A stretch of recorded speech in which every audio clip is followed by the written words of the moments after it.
Creating video products. Whatever you can tell people to do in an ebook or an audio recording, you can show them or demonstrate in videos. Whether it is something that you do on your computer or on the net, both can be demonstrated using screen capture software. If you have created an information product based on something that you do in the real world, the same rules still apply. You might, for example, have created an information product that teaches people an easy way of building a water-as-fuel system for their car, or perhaps you teach your students how to grow prize tomatoes. In either case, you can still make videos that demonstrate what you teach in your ebook or in your audio recordings. Alternatively, of course, your videos can be a standalone product because over the past couple of years, many marketers have launched many highly successful video-based products. In general, most of these products were made up of a video series of 10, 12, or even more videos, rather than one single video. That demonstrated how to undertake a particular process from beginning to end in a step-by-step visual detail. It of course stands to reason that if your videos represent a standalone project, you will have to put a great deal more effort into making sure that the video package you supply to your customer represents the kind of value that justifies the cost. There is, however, a little trick that you can use which makes it considerably easier to justify the price you are charging. An idea that we'll return to a little later after considering how you make your video product in the first place. The first thing that you need is the basic idea of what you're going to include in your video materials. Assuming that your videos are going to demonstrate to people how to do something, what is it you are going to teach them to do? With your basic idea decided upon, the next thing you need to decide upon is whether you are going to add a commentary to your video or whether you're going to use screen annotations only.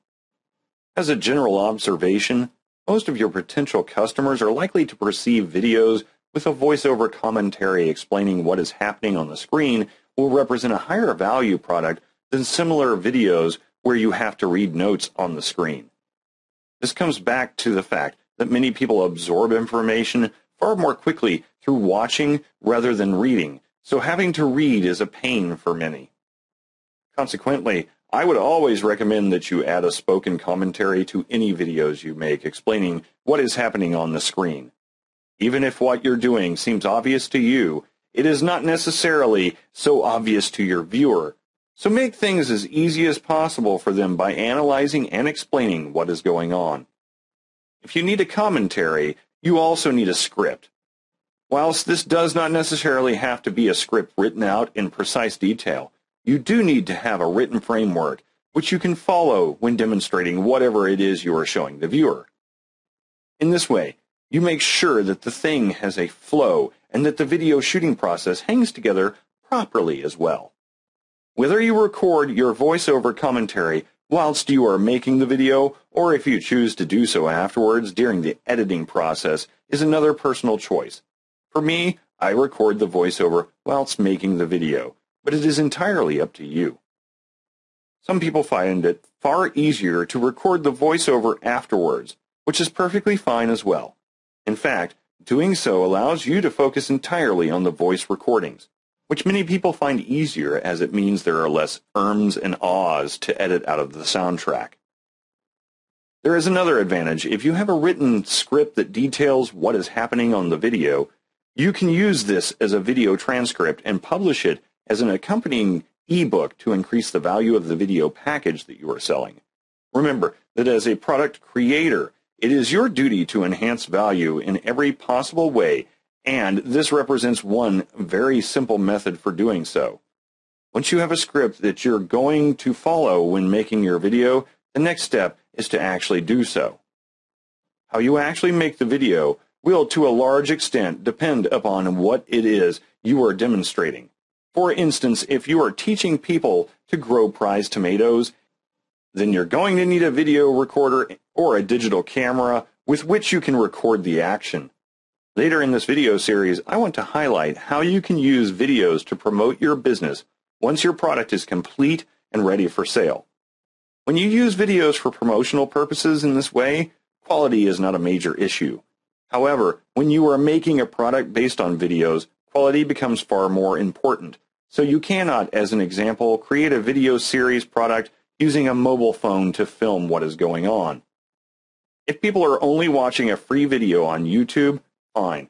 The quality is not so critical. But if they are going to pay good money for your product, the video quality itself must be very high.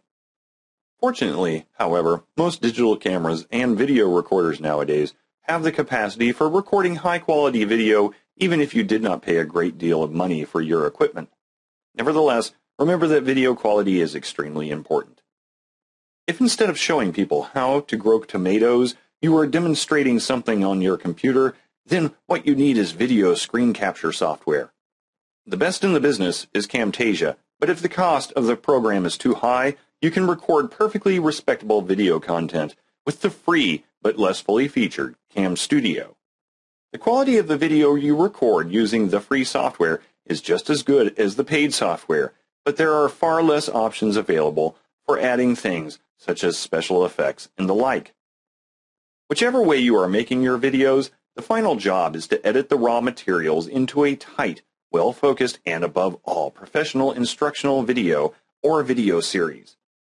To do this, you need video editing software, with Windows Movie Creator being one easy-to-use option that you will already have installed on your computer if you are using Windows XP or Vista.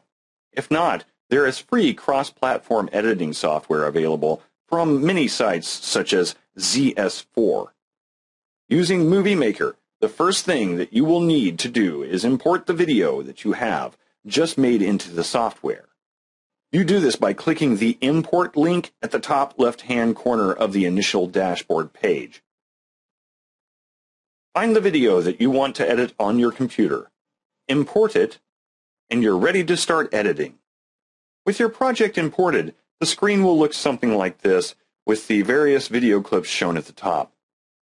The default Movie Maker setting is for the storyboard to appear at the bottom of the page, to which you drag the clips to build your video. However, many people find it easier to change the settings so that the alternative timeline is used, which you do by clicking the highlighted link.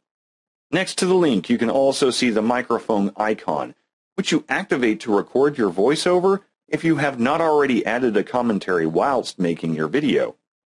One great thing about using Movie Maker is that there are lots of places where you can watch and read tutorials about how to do far more advanced things using the software.